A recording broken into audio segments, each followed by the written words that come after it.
বিএনপির জন্য অত্যন্ত সুসময় ছিল 2001 থেকে 2006 সাল পর্যন্ত। সে সময় দলে ছিল অনেক নেতার ভিড়, কিন্তু 2007 সালে 1/11 সরকার ক্ষমতায় আসার পর দলটির অবস্থা আস্তে আস্তে খারাপের দিকে যায়। এরপর থেকেই দলটির প্রভাবশালী কিছু নেতা সুবিধা আদায়ের জন্য বিএনপির বিরুদ্ধে অবস্থান নেন। এরপর শেখ হাসিনার ক্ষমতা দীর্ঘস্থায়ী হলে বিএনপির জন্য আরও কঠিন দুঃসময় আসে। ঠিক সেই সময়ে বিশেষ করে শেখ হাসিনার শাসনের শেষ 10 বছরে দলটির প্রভাবশালী অনেক নেতা বিএনপির সাথে পল্টি নেন। কেউ পদত্যাগ করেন, কেউ বিদেশ চলে যান, কেউ আবার আওয়ামী লীগে যোগ দেন। এসব নেতা কে কোথায় আছেন তা নিয়ে জনমনে কৌতূহল রয়েছে। খোঁজ নিয়ে জানা গেছে, দল ছেড়ে যাওয়া এই নেতাদের কেউ কেউ ইতোমধ্যে পুনর্বাসিত হয়েছেন, আবার অনেকে দেশে ফিরে এলেও এখনও দলে কোনো পদ পাননি। তবে এসব নেতা বিএনপিতে ফেরার জন্য ব্যাপক তৎপরতা চালাচ্ছেন। কারা এসব নেতা, চলুন একে একে দেখে নেওয়া যাক। নাম্বার 1, মোসাদ্দেক আলী ফালু। বিএনপির এক সময়ের সবচেয়ে প্রভাবশালী নেতা ছিলেন মোসাদ্দেক আলী ফালু। তিনি দলের ভাইস চেয়ারম্যান ও চেয়ারপারসনের উপদেষ্টা ছাড়াও ছিলেন সাবেক প্রধানমন্ত্রী খালেদা জিয়ার রাজনৈতিক সচিব। বিএনপির ডাকসাইটে একজন ব্যবসায়ী ও খালেদা জিয়ার অত্যন্ত আস্থাভাজন ছিলেন মোসাদ্দেক আলী। কেউ কেউ বলছেন, বিএনপির স্থায়ী কমিটিতে সালাউদ্দিন আহমেদের নাম থাকা এবং নিজের নাম ভাইস চেয়ারম্যান পদে দেখে ক্ষোভ ও অভিমানে দল থেকে পদত্যাগ করেন ফালু। তার পদত্যাগপত্র বিএনপি গ্রহণও করেনি, আবার ফেরতও পাঠায়নি। 2017 সালে তিনি দেশ ছেড়ে বিদেশে পাড়ি জমান। 7 বছর পর 2024 সালের 19 আগস্ট বিদেশ থেকে দেশে ফেরেন তিনি। ফিরেই তিনি বিমানবন্দর থেকে সরাসরি বিএনপি চেয়ারপারসন খালেদা জিয়ার সঙ্গে সাক্ষাৎ করেন। সম্প্রতি বেশ কয়েকটি মামলা থেকে তিনি খালাস পেয়েছেন। অনেকের মতে আওয়ামী লীগ সরকারের আমলে তার ব্যবসায়িক কার্যক্রম ঠিক রাখা এবং কিছুটা নির্বিঘ্নে থাকার জন্যই বিএনপি থেকে দূরে ছিলেন মোসাদ্দেক আলী। তিনি চেষ্টা চালাচ্ছেন দলে ফেরার, কিন্তু বিএনপির পক্ষ থেকে কোনো ইতিবাচক মনোভাব দেখানো হয়নি। নাম্বার 2, এম মোর্শেদ খান। ব্যক্তিগত কারণ দেখিয়ে 2019 সালে 6 নভেম্বর দল থেকে পদত্যাগ করেন বিএনপির ভাইস চেয়ারম্যান ও জিয়া পরিবারের সবচেয়ে বড় পৃষ্ঠপোষক একসময়ের ডাকসাইটে ব্যবসায়ী নেতা এম মোর্শেদ খান। তিনি প্যাসিফিক গ্রুপের চেয়ারম্যান।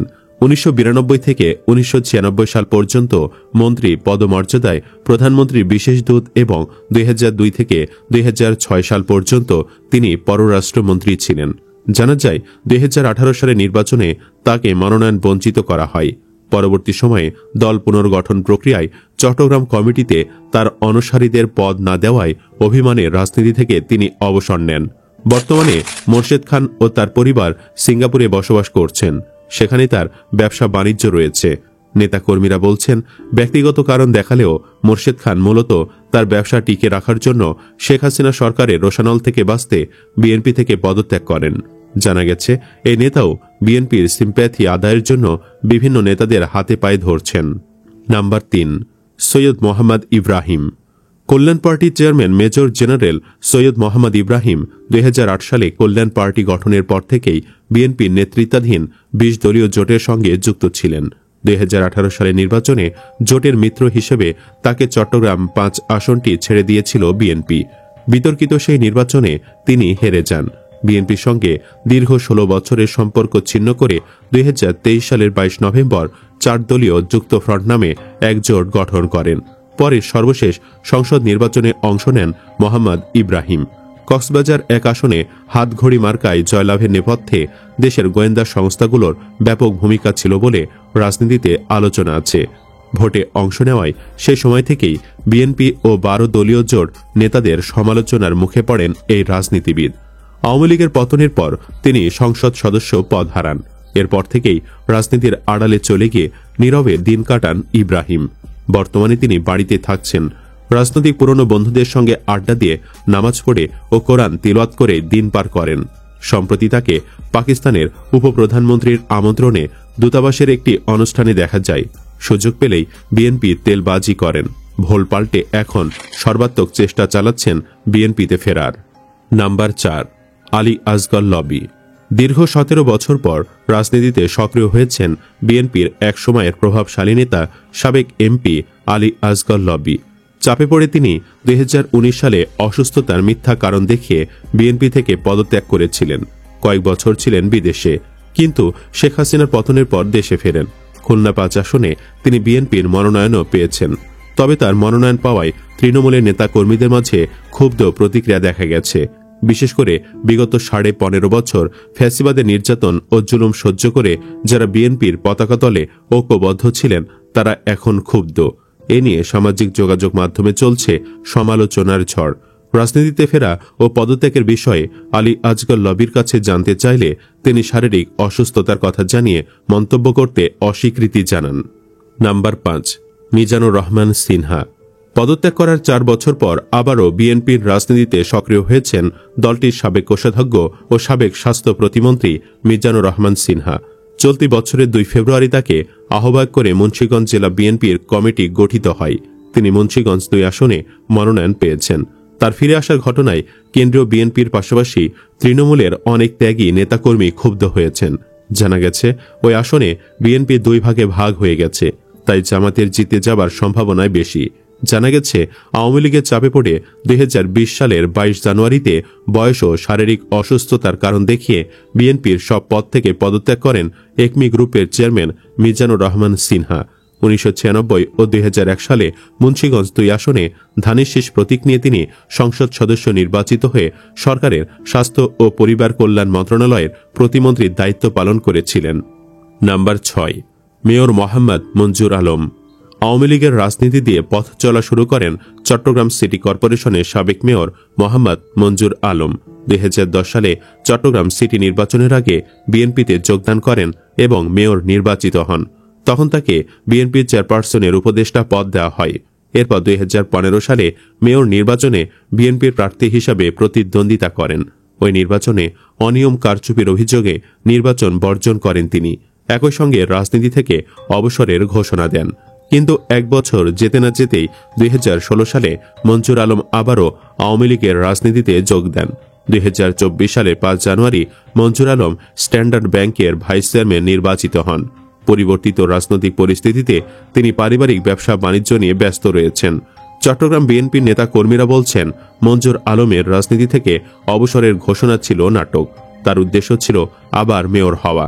অনেকে বলছেন মঞ্জুর আলম আবারও বিএনপি কিংবা তাদের সমমনা দলে যুক্ত হবার চেষ্টা করছেন। নাম্বার 7, শাহ মোহাম্মদ আবু জাফর।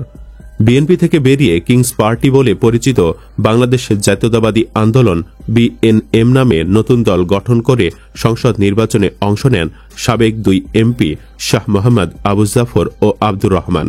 আবু জাফর জাতীয় পার্টি থেকে বিএনপিতে যোগদান করেন 2003 সালে এবং আব্দুর রহমান 1996 সালে।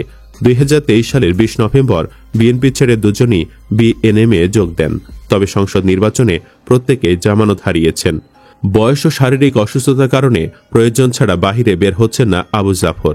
বিএনএম চেয়ারম্যান শাহ আবু জাফর বলেন, বিএনএম এখন আর সচল নেই। বর্তমানে বাসায় থাকি। নির্বাচনের পর ভুল স্বীকার করেছিলাম, কিন্তু বিএনপির কেউ সাড়া দেয়নি। ওপরের কারো সঙ্গে যোগাযোগ নেই, তবে নিচের সারির অনেকেই ব্যক্তিগতভাবে যোগাযোগ করেন। নাম্বার 8, কর্নেল মোহাম্মদ শাহজাহান মিয়া। 2021 সালের 29 জন স্বাস্থ্যগত কারণে বিএনপি থেকে পদত্যাগ করেন দলটির কেন্দ্রীয় নির্বাহী কমিটির সাবেক বন ও পরিবেশ বিষয়ক সম্পাদক কর্নেল অবসরপ্রাপ্ত মোহাম্মদ শাহজাহান মিয়া। তার গ্রামের বাড়ি পিরোজপুরের মঠবাড়িয়ায়। পদত্যাগের পর এলাকায় তেমন একটা যান না বলে জানিয়েছেন স্থানীয়রা। কিন্তু ঢাকা থেকে যে কোনো একটি আসন থেকে নির্বাচন করতে চাওয়ার লক্ষ্যে তিনি ধানের শীষের মনোনয়ন কিনেছিলেন বলে জানা যায়, যদিও খবরটির সত্যতা নিশ্চিত করা যায়নি। নাম্বার 9, মহিউদ্দিন খান মোহন। বিএনপির সাবেক সহপ্রচার সম্পাদক মহিউদ্দিন খান মোহন আওয়ামী লীগের ভয়ে দল থেকে পদত্যাগ করেন 2016 সালের 12 আগস্ট। তিনি 2001 থেকে 6 পর্যন্ত তৎকালীন প্রধানমন্ত্রী খালেদা জিয়ার সহকারী প্রেস সচিব ছিলেন। বিএনপির সঙ্গে প্রায় 38 বছরের সম্পর্ক ছিন্ন করেন। এরপর তাকে রাজনীতিতে তেমন একটা দেখা যায়নি। নিজ জেলা মুন্সিগঞ্জেও তার তেমন কোনো যাতায়াত নেই। তবে শেখ হাসিনার পতনের পর তাকে বিভিন্ন টিভি টকশোতে দেখা গেছে। এছাড়া লেখালেখি করে সময় কাটাচ্ছেন, চেষ্টা করছেন বিএনপিতে ফেরার। মহিউদ্দিন খান মোহন বলেন, যেহেতু বিএনপির সঙ্গে দীর্ঘ সময় ছিলাম, সেহেতু সবার সঙ্গে যোগাযোগ আছে। শহীদ প্রেসিডেন্ট জিয়াউর রহমান ও খালেদা জিয়ার নেতৃত্বগুণ দেখেই বিএনপিতে যোগদান করেছিলাম। বর্তমানে নিজেকে রাজনীতিতে অযোগ্য মনে হয়, কারণ টাকা ও নিজস্ব বাহিনী লাগে, এর কোনোটাই আমার নেই। নাম্বার 10, জিয়াউল হক মোল্লা। বিএনপির ঘাঁটি হিসাবে পরিচিত বগুড়া ৪ আসনে দলটির নির্বাহী কমিটির সদস্য জিয়াউল হক মোল্লা 2024 সালে নির্বাচনে অংশ নিয়েছিলেন। তিনি 3 বারের সংসদ সদস্য ছিলেন। 2007 সালে 1-11 সরকারের আমলে বিএনপির তৎকালীন মহাসচিব প্রয়াত আব্দুল মান্নান ভূঁইয়ার নেতৃত্বে দলে সংস্কারের দাবিতে সোচ্চার হন জিয়াউল হক মোল্লা। এরপর বিএনপিতে তিনি সংস্কারপন্থী হিসেবে পরিচিতি পান। পরবর্তী সময় তাকে দলের বিভিন্ন পদ থেকে সরিয়ে দেওয়া হয়। এরপর 2008 ও 2018 সালে নির্বাচনে তাকে মনোনয়ন না দেওয়ার পাশাপাশি বহিষ্কার করে বিএনপি। জিয়াউল হক মোল্লা বলেন, প্রয়োজন অপ্রয়োজনে বিএনপির নেতাকর্মীদের সঙ্গে কথাবার্তা হয়। যেহেতু এমপি ছিলাম সেহেতু এলাকার মানুষের কাছে চাহিদা আছে। তবে এবার আমিও আগ্রহ দেখাইনি, দলও আমাকে ডাকেনি। তিনি জানান, বহিষ্কৃত হওয়ার কোনো চিঠি তিনি পাননি। দল চাইলে তিনি আবার দলে ফিরতে চান। সুপ্রিয় দর্শক, আপনি কি চান এসব পোল্টিবাজ নেতাদের যেন আজীবনের জন্য দল থেকে বহিষ্কার করা হোক? কমেন্ট বক্সে জানিয়ে দিন আপনার মতামত। ভিডিও ভালো লাগলে লাইক দিন এবং শেয়ার করুন, আর অবশ্যই চ্যানেলটি সাবস্ক্রাইব করুন। ধন্যবাদ।